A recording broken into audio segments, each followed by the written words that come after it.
that after a, quote, suspected mass fentanyl poisoning event in Florida. Our investigation into the crisis killing America continues right after this.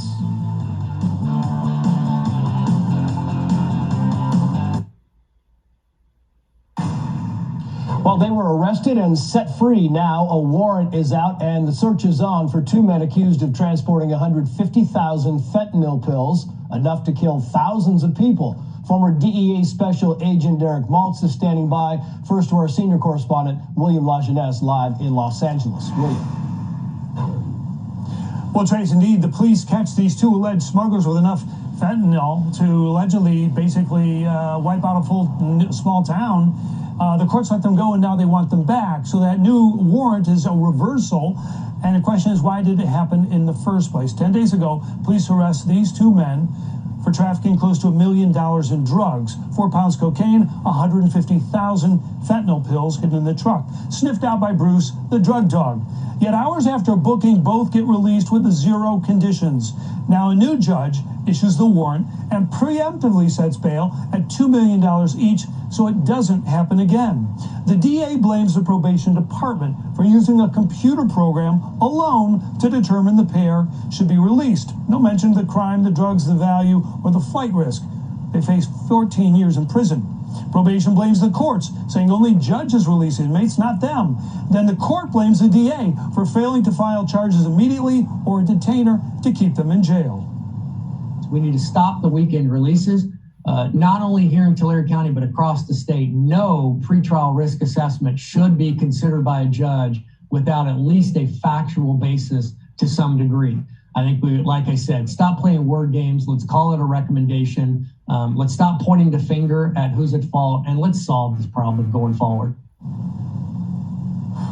So taxpayers pay for the system to work. It didn't, and now the DA nor the sheriff expect to see either one anytime soon. Trace. Kind of stuff happens a lot. William, thank you very much. Let's bring in former DEA Special Agent Derek Maltz. Thank you for coming on. I really appreciate it. I want to play this soundbite from our DHS secretary because I believe it's very telling and get your response. Watch. Just a simple question. Do you think it's working? I think that we are doing a good job. We need to do better. We are focused on doing more. Is there a human being down at the border, sir, that thinks this administration is doing a good job by keeping people and drugs out of this country?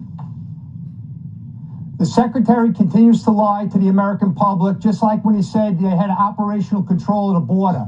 What's reality, Trace, is that this is 30 grams of salt. If it was fentanyl, it could potentially kill 15,000 people.